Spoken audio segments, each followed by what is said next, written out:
thank you very much, and thank you to Mark and Dev for inviting me. My name is Bill Carter, Vice President for Materials and Manufacturing at Boeing. But 9 months ago, I was a DARPA PM.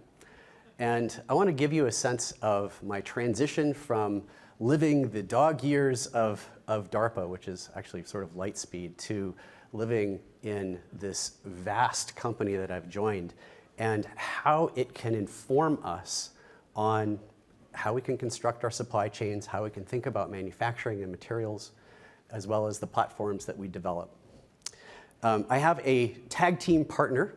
My partner, Chidi, will be out in, 10 minutes or so to tell you about the provider side of the equation. I want to talk to you about the consumer side of the equation, and I want to look at it through the lens of a future that none of us wants to see. So imagine for a moment, tomorrow, we get into a shooting fight with a high-end peer adversary. Our world changes.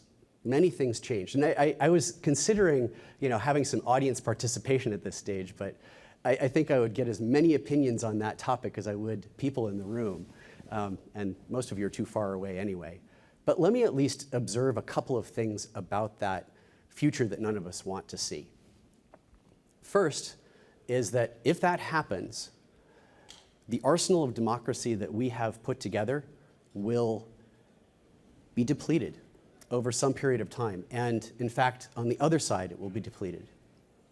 And so we are going to be in a situation where supply chain, logistics, and manufacturing are going to govern whether we can provide that capability, the range of capabilities that the warfighter is going to need to prevail in that high-end fight. So that's one. The second is that it's probably going to be long. It's probably not going to be over quickly. And so when we look at that scenario and the things that will change in that scenario, the requirements, the ways we need to think and act and feel, I think we can imagine that future. Now, the unfortunate fact is that we will go into that fight, if it happens, with the supply chain that we have, not the one that we want. Let's look at the one that we have and how it plays out today within the Boeing context. And I've got some slides here that will illustrate that. But then let's think about how that might change. So if I've learned anything in my short time at Boeing, it's that providing that capability, whether it's to the warfighter or to a commercial partner, a commercial entity that buys one of our airplanes, it really requires three systems to operate effectively. Now, the first is the obvious one. It's the design and the ability to design the vehicle that we provide to the end user. I tend to think about airplanes, but it could be satellites, it could be missiles, it could be submarines, a whole variety of rotorcraft, a whole variety of products that we produce and deliver. So that's kind of the first leg of the stool, if you will. The second leg of the stool is the manufacturing system. So we have to be able to produce enough, quickly enough, to make a difference for that end user, whether it's that high-end fight or it's a commercial airline that needs to ferry passengers around the world. The third is the supply chain. And that all should go without saying, but if there is lack of robustness in any one of those three, then generally the outcome is not good. And if small changes in the inputs can give you large changes in the outputs, that's generally bad. So I tend to think about robustness as a prime goal for all of these. Now today, we do a great job engineering the platform. We think really carefully about what that pilot is going to need. We tend to let the other two emerge organically. So design engineers will say, okay, manufacturing, go build this. And we will go figure it out. And generally, the first couple hundred aircraft are learning. And then after that, you hit a plateau. And eventually, techniques like lean and so forth get you into a smooth operation. The supply chain is pretty similar, although we tend to be at its mercy. Okay, so through that kind of lens, I wanted to illustrate the importance of microelectronics and and how it gets integrated into our products through a story. Now, I joined Boeing, and they said, okay, you've got to move to Charleston, South Carolina. I said, okay, so that doesn't sound too bad. Why am I moving there? It's because you're right next to the 787 plant. And if any of you have a chance to visit, and some of you know me, of course, I would love to take you on a tour. It is a marvel of engineering. When you look at the factory, it teaches you a couple of things about systems and electronics. One of them is how it drives the performance, not only of the product, but also of the factory. There's, I don't know, some number of stations in that factory. And the first 7 are composite manufacture. It's really cool. Big rolls of raw material come in one side, out the other side flies an airplane. The last 4 are final assembly. That's where the wings come on, the engines get put on, the weight on wheels, you go get it painted, off you go. It's fantastic. In between those 2 are 20 stops for systems install. And after that, after it's got its nice paint job, there's another dozen days where we are testing and testing and testing and testing in a bunch of test flights. So it drives really the fabrication capability. Okay, so looking at Boeing and microelectronics, how do we approach this world? We don't try to do everything. There's 5 areas that are critical to us. The first is semiconductor design and fab. So we have the ability to reach out into the supply base, specify, logic, other capabilities that we might need, and get those back. In a couple of cases, we are vertically integrated. A good example is Spectralab, where we develop specifically solar panels for space use, and half of a fab, I guess, in HRL, which is my old shop, and I see a couple of my old colleagues out here, where we can do specialty semiconductors like GaN. Semiconductor integration and research, in addition to working with great entities like DARPA and NASA, we work to understand how to consume commercial off-the-shelf electronics. In this area, we're thinking really hard about test. So we have special capabilities that match the special needs of our final products, whether they're going to space, they're going into a high vibration environment. And some of the capabilities that we rely on are pretty unique. For instance, we use leaded solder, and that's largely been excised from the rest of the industry. PC board design, we are vertically integrated. So we have the ability to go from a system design all the way through to a PC board design and outsource that to get fabricated. Systems integration, you would expect a systems integration OEM to be good at that, so we do a lot of that. And we are vertically integrated in the integration portion for defense. We are starting to do that on the commercial side and to leverage the scale that you can get from commercial. And the last is procuring specialty electronics, if you will. Okay. In some cases, I want to say we have to embed ourselves with our suppliers in order to help them be successful. And there's a couple of reasons for that. So let me go through this, and then we can talk about the challenges that we have. We control the BOM, but we don't control the child parts. I'm really excited to hear about initiatives here on packaging and enabling onshore packaging. That is probably the biggest pain point that we have. So on the limited sources piece, we have legacy platforms. When a legacy platform needs to be upgraded, you have to go and you have to redo the testing that goes behind the components that you're putting in. It could be electronics, it could be structure. If it's 20 or 30 years old, you've got to go resurrect that test system in order to understand whether you have equivalence. There's another challenge, which is driven by the FAA and NASA around triple redundancy. So triple redundancy is a lot of fun, I think, that when you have a safety critical or a mission critical feature, it has to have 3 technologies, distinct and different technologies that back it up to ensure that that mission can be successful. So we have that, and that actually drives us down into that diverse portfolio. We love mature technology. Okay, that's kind of obvious because it reduces risk, but there's another non-obvious aspect to this.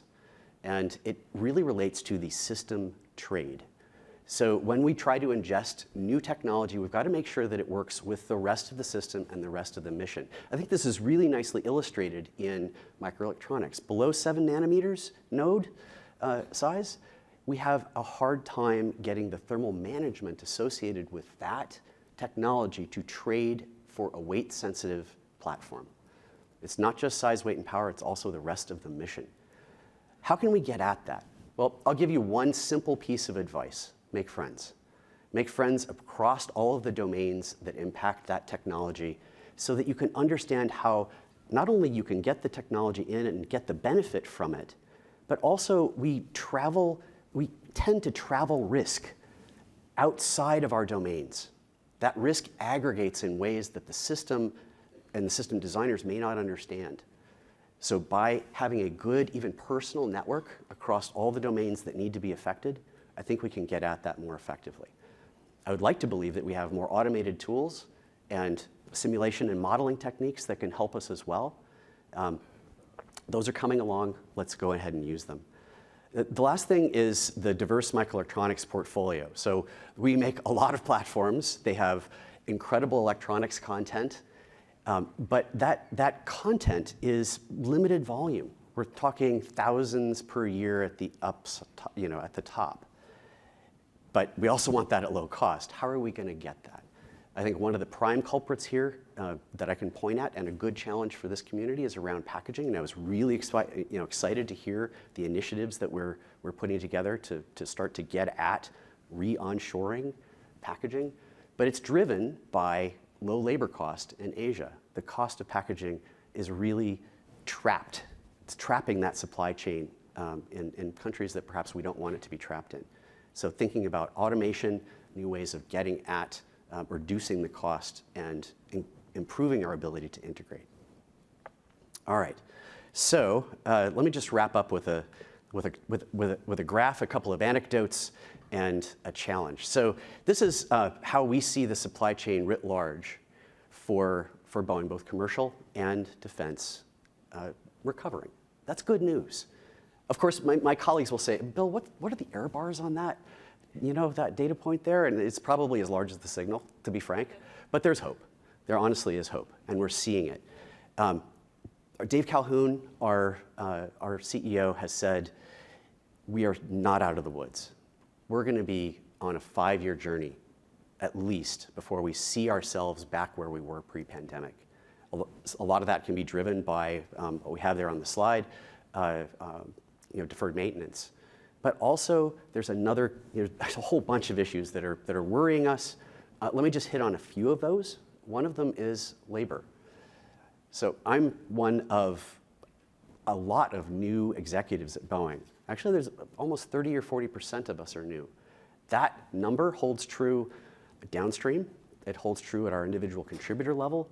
It also holds true among our investors. In many ways, we're a new company. And with that comes great challenges in terms of getting people up to speed, having the domain knowledge and the deep tribal knowledge associated with developing these systems disseminated amongst the new people. So workforce development sounds very boring. I'll tell you, it's incredibly important at the moment. We are in a global competition for talent and technology, and we can't get everything we need here in the US. We are looking globally to go get that. Logistics, I want to tell a couple of interesting anecdotes. You know, the supply chain eroded at one point too far, and Boeing had to start chartering our own vehicles. I'm aware of one case where we actually had to get into the bridge building business because between a supplier and a factory, a bridge went down, and the only folks who could fix it was us. So interesting how the world has changed and the kind of things that we had to get into in order to survive.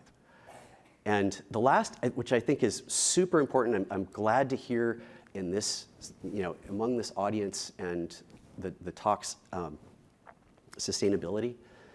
When I talk about the system level and the implications to mission, I think we've got some really exciting developments there. Boeing just launched the Cascade tool, which allows us to understand, this is a public tool, you can search for Boeing Cascade. It allows us to quantitatively link technology improvements to sustainability and do this globally across the commercial industry. I encourage you to go there, look at it, see if it's useful to you. This is one of those automated tools that I think is emerging that can really help us move the ball forward and ensure that we have sustainable aviation through the next 100 years. And all of those learnings are going to translate directly over into the defense sector. So super exciting. So let me just leave you with maybe a look back on my DARPA career and challenge for all of you. So when I was at DARPA, I put together programs very intentionally that tried to link the mission with the vehicle, with the materials and manufacturing that would go behind that. And actually, my good friend Mark was there in DSO at the time to make sure that I did that in the most robust way. So it was a lot of fun working with him there. That's great.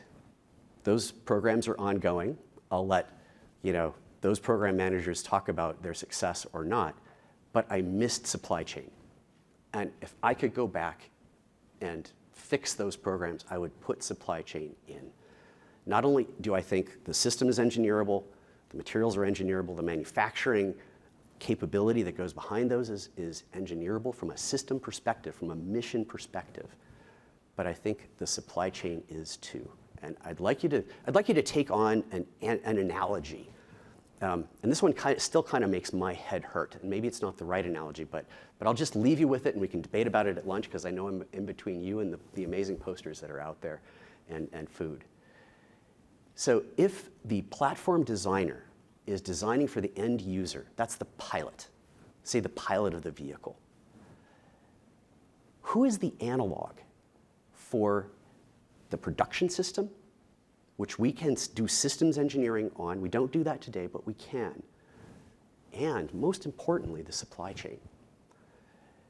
Who is the pilot of the supply chain that we are enabling to be successful in a time of conflict or in a time of peace?